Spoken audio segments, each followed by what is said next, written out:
There is a scene in Glass Onion that explains the entire movie, and it's not one of Benoit Blanc's big reveals. No, it is the very first scene, the big opening sequence where the disruptors are solving the puzzle box. This scene explains everything that is going to happen in the movie, except it doesn't do so directly. It uses patterns and echoes and mirrors. The reason it does all this tells us so much right from the very start and in this particular way is because this is what lets it pull off its two big audacious twists. I'm going to explain what those are and how this works. Spoilers, of course, for Glass Onion and also for Knives Out. In general, I'm not going to be recapping. I'm just going to assume that you've actually seen the films because without that, this video won't mean a whole lot. But I will give a quick refresher for this big opening sequence that we're discussing. It's a sequence that starts out with an air of mystery as the boxes arrive. What do they mean? What's inside of them? What's this? All right, genius, what is this thing? It's a puzzle box opening for a puzzle box movie, and it cuts back and forth between the group of friends, working together, making their way through puzzle after puzzle, helping each other through the steps. Finally, they've made it through, and we get a dramatic reveal. And while some of the friends are apprehensive, the camera's focus is on Birdie, overjoyed.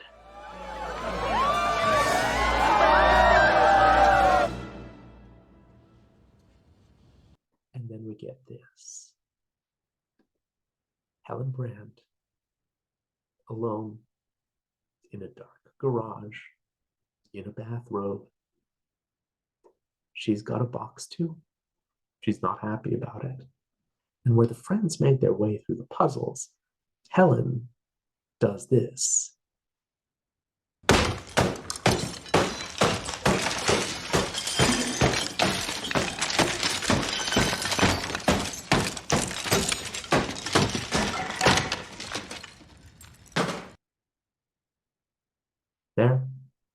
There's Helen's prize. What I'd like to show you today is just how much work this one sequence is doing and how mirrors are the way it is doing it. I have an entire video on the concept of mirrors, but at its core, it's just the use of comparison and contrast. The simple act of saying these two things are the same, or these two things are the opposite of one another is tremendously powerful. And that's exactly what we're going to see right now. I'm going to do a deep dive into this one sequence because I am counting 4 different mirrorings right here, and they are all critical to making the movie work. The first mirror I want to talk about is characterization by counterpoint. In other words, we're being shown who a character is, who Helen is, by defining her as the opposite of somebody else. I think we see that really well just in that really sharp cut between Birdie dancing and the absolute silence and fury that we see Helen sitting in. But it's really just all over this entire sequence. We can see how the friends are all working together, talking by phone, puzzling the thing out, all of them together, while Helen is sitting all by herself, all alone. Similarly, we can see how the group of friends is excited about what's going on, happy for this retreat, intrigued by the puzzle box. They are all excited, while Helen is not impressed, not excited, absolutely dour. Last but not least, the friends are all really intrigued by the puzzle itself. They want to solve it, while Helen takes a more direct approach. We might say the contrast here is that they want to solve the puzzle, while Helen decides to smash it open. Now, this last one isn't just a mirror between the characters, it's also the shape of the entire story, and that's our second mirror. We start out our detective story with the solving of a puzzle, and our story is going to have a whole lot of puzzles and mysteries running through it. We are going to have Miles' murder mystery, which is going to be the backdrop and the setting to the whole story. We have the puzzle of who is trying to murder Miles that Blanc is so concerned with. And ultimately, the biggest puzzle is discovering who murdered Andy and proving it by finding the napkin. But every one of these puzzles gets knocked over. The puzzle box turns out to be a gaudy annoyance to be smashed. The mystery game turns out to be trivial and gets swept aside immediately. Blanc isn't really worried about Miles getting murdered. That's actually just a facade for his real investigation. And as for the napkin, that turns out to be just as futile a puzzle as the others. They solve the puzzles, they find the answer, and then Miles just shrugs and burns it to ash. But this is the real world. And in the real world, you need more than a neat little detective story. He's right. Not only does Helen not have the evidence, it turns out that solving the puzzle, knowing the truth, doesn't help her at all. She shows all the disruptors what's really going on, that Miles is a murderer. Even that doesn't get her anywhere. But the way we started the story is also the way that we end it. Helen sees past the mystique and the hollow obstacles, and she finds a way to cut right to the core. That's what happens at the end, and it's exactly what happened at the beginning. Our third mirror isn't complete yet here in the opening sequence. We've only got half of it. The second shoe is going to drop in the scene on the dock where we meet Andy. Now, we, the viewers, can recognize her as that character from the beginning. But look how different she is. You can see it in an instant just from what they're wearing, that bathrobe and towel compared to that dress. But it's really in every aspect of how these characters are introduced, how they're framed, how they carry themselves. We don't know yet that this woman is Helen and not Andy as she is introduced to us. But what we do know right away is that she is the opposite of how we saw her before. Let's do the fourth mirror. This one is maybe a bit of a stretch, but I think it's there. I think it's fair to say that this first scene with Helen is a sympathetic one. We are meant to like her. But let's be specific. Sympathetic how? In what way? What characterization do we get of Helen in this brief sequence? We see that in contrast with the group of friends, Helen is all by herself, alone and isolated. We see that, again, in contrast with the friends, she is distressed. She is upset. She is angry. Something very bad has happened, and we don't know what, but we see its effect on her. It doesn't escape my notice that Helen is a woman of color and presented as having a lot less money and security than the other characters that we've been seeing.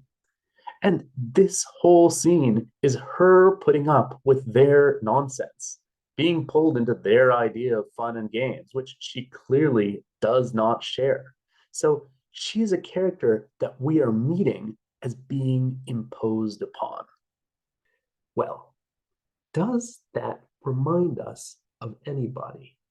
I'm going to say it's pretty similar to what we saw from the protagonist of the last Knives Out film. Now, this isn't a strong one-on-one correlation, but we, the audience, probably have seen Knives Out. We will be looking for this movie's Marta. Bear in mind, not every whodunit has this kind of victim detective character. In some stories, being a victim makes you a prime suspect. But in Glass Onion, we have a point of comparison. Knives Out made it very clear who its heroes are. So even this glimpse of a new character in a same or similar position, that means a lot to us, especially when the first half of the film just doesn't invest us in anybody else. This is a different film, but we are still looking for our Marta. So we've seen all these mirrors, so many mirrors, but why? What is all this for? Why are these mirrors so important? Well, because Glass Onion is attempting two daring feats. For one thing, it is trying to be a mystery whose solution is the mystery was dumb all along. And secondly, it is trying to have a secret protagonist who's only revealed halfway through the film. Both of these are things that are very hard to do because the audience is primed to reject them.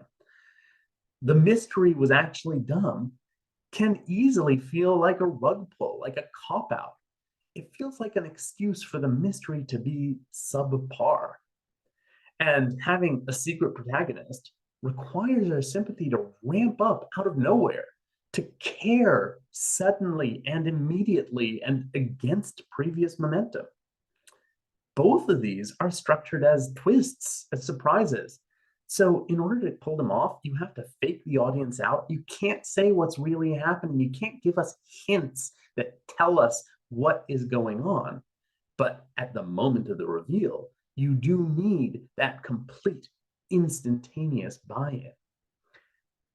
What these mirrors do is they prime the audience for what this story needs.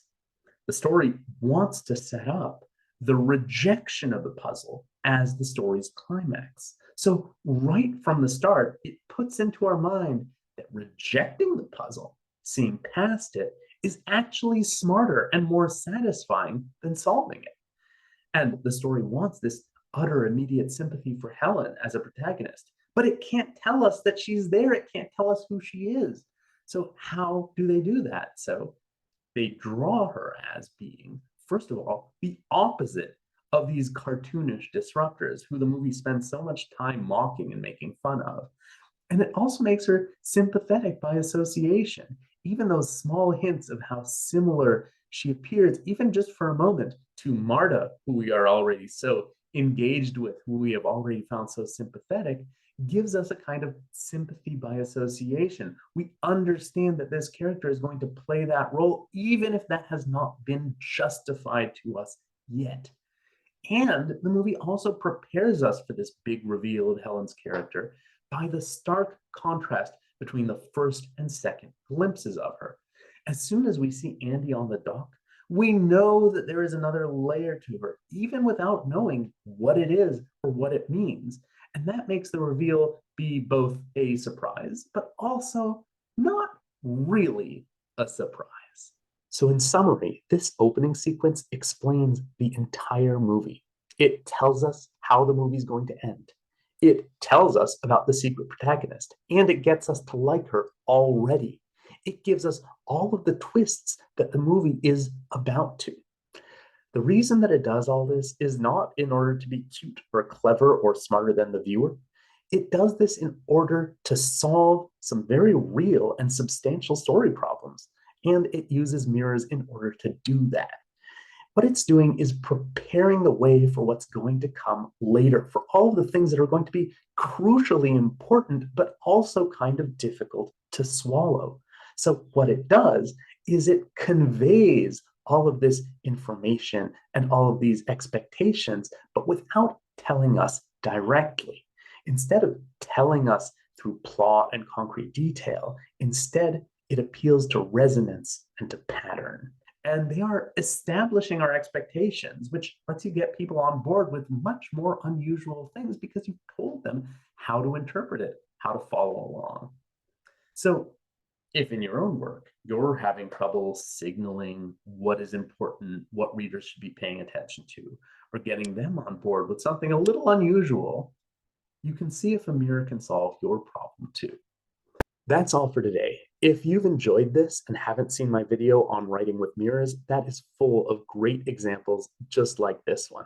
And if you have a great example, something that you have read or written or watched, please tell me about it in the comments.